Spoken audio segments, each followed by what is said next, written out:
जैसा कि हम सब जानते हैं इस टाइम पर डोनाल्ड ट्रंप ने किस तरीके का निशाना साधा है वेनेजुला के ऊपर। जी हाँ, रातों रात वहां के प्रेसिडेंट को किडनैप कर लिया गया। इतना ही नहीं, हाथ में बंदिशें डालकर न्यूयॉर्क सिटी में लाया गया और वहां पर मदुरो ने एक विक्ट्री साइन दिखाया। पूरी सरकार गिरा दी एक दिन में और वहां पर भी बांग्लादेश जैसे एक इंटरिम गवर्नमेंट का चीफ बना डाला। इतना ही नहीं, आगे बढ़ते बढ़ते हमें यह भी पता चला कि कैसे उनके ऑयल एसेट पर कब्जा लिया यूएस प्रेसिडेंट डोनाल्ड ट्रंप ने। और बोला कि अभी इलेक्शन नहीं होंगे और जब तक इलेक्शन नहीं हो रहे हैं तब तक यूएस करेगा वेनेजुला पे पूरी तरीके से राज।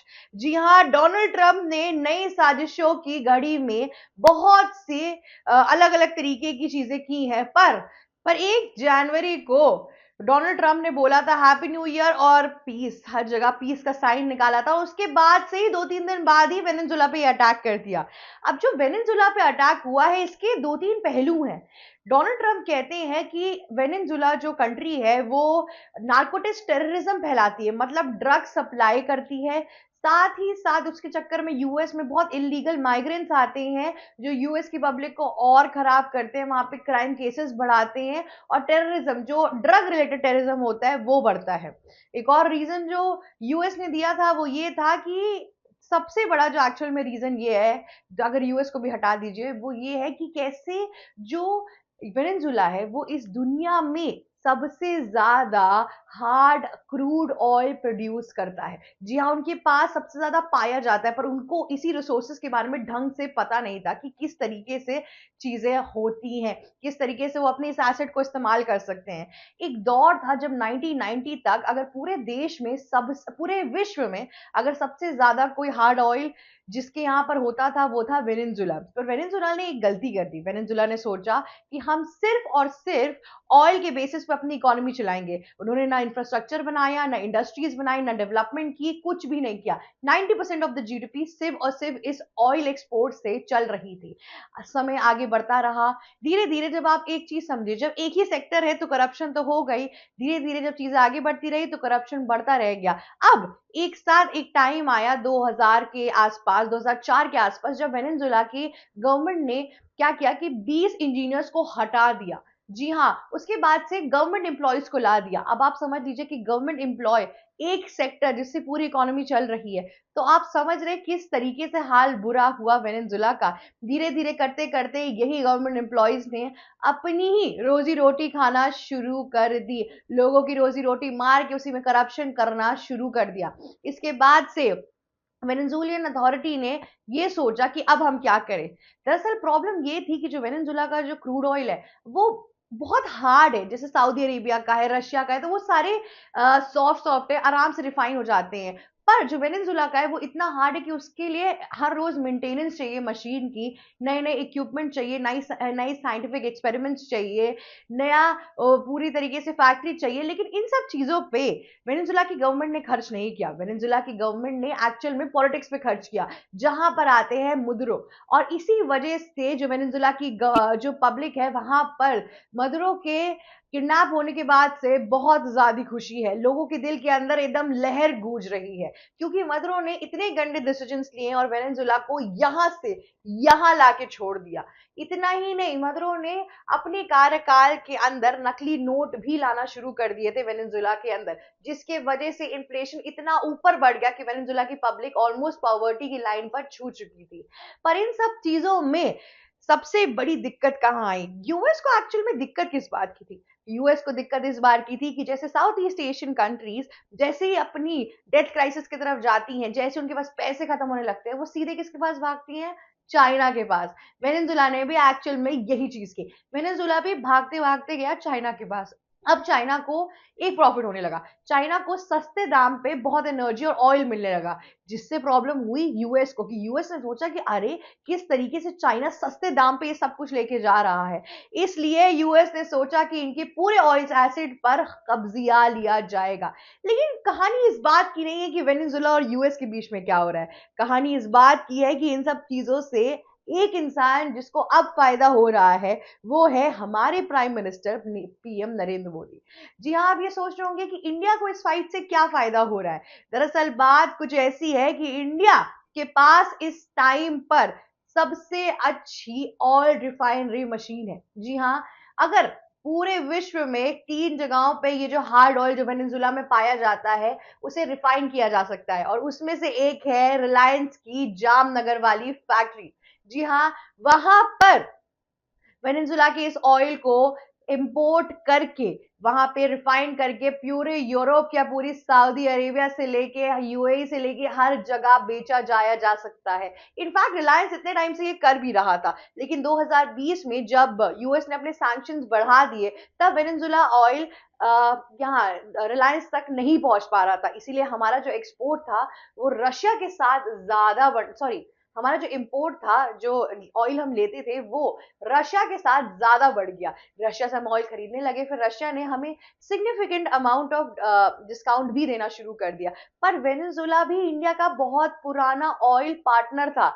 जी हाँ, और अब वो समय फिर से आ चुका है जब इस हार्ड ऑयल को रिफाइन करने की जरूरत पड़ेगी और वो वापस आएंगे इंडिया के जामनगर में, जहां पे ये ऑयल रिफाइनरीज बढ़ेंगी। अब आप सोचिए कि इंडिया की जो जीडीपी है वो $4 ट्रिलियन तक बढ़ चुकी है और इसमें 40% जो चीजें कॉन्स्टिट्यूट करती हैं वो उसमें से एक है ऑयल रिफाइनरी। आपको पता है रशिया से हम क्रूड ऑयल खरीदते हैं, उसको इंडिया में आके रिफाइन करते हैं, जब वो डीजल की तरह बन जाता है तब हम उसे पूरे यूरोप में बेचते हैं और जिससे हमें बहुत प्रॉफिट होता है। इंडिया के अंदर टूरिज्म हो गया, एग्रीकल्चर हो गया, ये सब प्राइम एसेट्स है, पर ये क्या है, ऑन एंड ऑफ चलते रहते हैं। कभी बाढ़ आ गई तो फसल गिर सकते हैं, कभी सीजन खत्म हो गया तो टूरिज्म में दिक्कत आ सकती है। पर ये जो ऑयल रिफाइनरी का पूरा मैटर है और यहाँ पे ये जो चीजें हैं ये साल भर चल सकता है, क्योंकि रशिया तो हमें ऑयल देने से मना नहीं कर रहा है और अब जब वेनेजुला से ऑयल आएगा तब तो और फायदे होना शुरू हो जाएंगे। वैसे भी हमारी अफ्रीकन कंट्रीज से अच्छी खासी बनती है, पर ये एक टाइम आएगा जहां पर रिलायंस बहुत हद तक ऊपर जाएगा। इनफैक्ट कल जब हम स्टॉक मार्केट की बात कर रहे थे तब ओएनजीसी जो सिर्फ ऑयल का काम करते हैं उनका स्टॉक नीचे जा रहा था, क्योंकि ये हार्ड ऑयल उनके यहाँ रिफाइन हो ही नहीं सकता। पर रिलायंस का स्टॉक ऊपर जा रहा था क्योंकि सबको पता है कि जामनगर में अब क्या होने वाला है। पीएम नरेंद्र मोदी सज्ज होके बैठे हैं कि कैसे जैसे ही वेनेजुला की गवर्नमेंट बनेगी वैसे ही इंडिया को कॉन्ट्रैक्ट्स मिलना शुरू होंगे, क्योंकि उनके पास कोई और ऑप्शन ही नहीं है। इनफैक्ट अगर यूएस को भी ऑयल एसिड चाहिए वेनेजुला से, वो भी इंडिया में ही भेजेंगे रिफाइन करने के लिए और फिर यूएस में जाएगा। इंडिया के लिए ये बहुत ही अच्छी बात है। इतना ही नहीं, सोने चांदी का जो रेट है, सोने चांदी और कितने ढेर सारे नेचुरल रिसोर्सेज वेनेजुला में पाए जाते हैं, और इस टाइम पर इंडिया को डायरेक्ट फायदा होने वाला है, पीएम नरेंद्र मोदी को डायरेक्ट फायदा होने वाला है, क्योंकि पीएम नरेंद्र मोदी की वहां की जो ऑपोजिशन है उनसे भी अच्छी खासी बनती है। बीते दिनों में डोनाल्ड ट्रंप के साथ हालात थोड़े बिगड़े थे, पर अब वो भी ठीक होते हुए दिखाई दे रहे हैं। तो वेनेजुला का अगला जो हेल्पिंग पॉइंट होगा वो पहला होगा जामनगर की वो फैक्ट्री जहां पे उनके हार्ड ऑयल रिफाइन होंगे। दूसरी ओर ये जो आपका सोना और चांदी का जो व्यापार है इसमें भी अच्छा खासा इन्वेस्टमेंट इंडिया डालेगी। इंडिया के लिए एक खुली छूट आ गई है। और दूसरी तरफ अब उनके जो ओपोनेंट्स हैं, स्पेसिफिकली हम बात करेंगे चाइना की, जो इस टाइम पर अरुणाचल प्रदेश के पूरे इशू पे इंडिया पे बहुत सवाल उठा रहे हैं, उनके भी होश उड़े हुए हैं, क्योंकि इतने टाइम तक वेनेजुला पे अच्छी खासी पकड़ बनाया था उन्होंने, वन साइडेड डील लेकर जाते थे। पर अब जब उनकी डील क्रैक हो गई, जब उनका करप्ट इंसान मदुरो अब जब यूएस की हिरासत के अंदर है, तब इंडिया और वेनेजुला को एक साथ डील करने से कोई भी नहीं रोक पाएगा। इससे इंडिया अब तक सिर्फ एशिया, यूरोप, इन सब जगहों पे राज कर रहा था, पर अब उनके ट्रेड डील्स पूरे अफ्रीका में भी होंगे, जो कि बहुत ही खुशखबरी की बात है। अभी रिसेंटली हमने देखा कि इंडिया ने किस तरीके से यूरोपियन यूनियन की सबसे रिचेस्ट कंट्री न्यूजीलैंड के साथ एफटीए फाइनल किया। एफटीए मतलब होता है फ्री ट्रेड अग्रीमेंट, मतलब कि हमारा जो व्यापार का चार्जेस होता है, एक्स्ट्रा चार्जेस, वो हमें नहीं देने पड़ते हैं। जी हाँ, ड्यूटी चार्जेस नहीं देने पड़ते हैं, या फिर वो रिड्यूस हो जाएंगे 95% के हिसाब से। मानिए आप एक सामान बेच रहे हैं ₹5 का अमेरिका को, ठीक है, अब आप ₹5 में आपके जो ड्यूटी चार्जेस हो गए वो ₹2 हो गया, तो आपको ₹7 का वो सामान बेचना पड़ा वहां पे, ठीक है। लेकिन अब अगर अगर आपको ये मैं कह दूं कि आपको सामान सिर्फ 5 रुपए में ही बेचना है और 7 रुपए हम जो एक्स्ट्रा चार्जेस ले रहे थे वो आपसे लेंगे ही नहीं, या मैं आपको कह दूं कि आप एक काम करिए, आपके ऊपर है, या तो आप 7 रुपए करिए या तो 6 रुपए करिए या तो 8 रुपए करिए, वो आपकी सुविधा के ऊपर है। तो आपको कितना ज्यादा फायदा हो सकता है। यूरोप के साथ इंडिया के रिलेशंस बढ़ते ही जा रही हैं। यूनाइटेड किंगडम्स के साथ चीजें ऊपर नीचे होती रहती हैं पर फिर भी ठीक हो जाती हैं। रशिया एक प्रॉफिटेबल पार्टनर इंडिया का था ही, तब तक वेनेजुला के पूरे चीज में भी इंडिया को काफी प्रॉफिट होते हुए अब दिखाई दे रहा है। इस टाइम पर जो इंडिया और वेनेजुला के रिश्ते बहुत मजबूत हुआ करते थे 2020 तक, वो फिर से रिवाइव होते हुए दिखाई देंगे। जो पैसे हमारे अटके थे वो फिर से वापस आएंगे क्योंकि यूएस सैंक्शंस ने सब कुछ बर्बाद कर दिया था।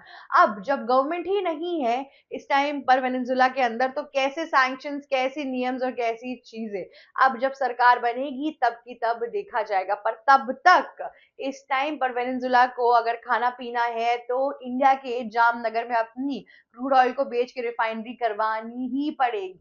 अब आगे देखते हैं कि वेनेजुला और यूएस की लड़ाई में क्या क्या चीजें आगे आती हैं। यहां तो मैं आपको ये बता रही थी कि कैसे इंडिया ने अपना प्रॉफिट निकाल दिया इस पूरे वॉर के अंदर से।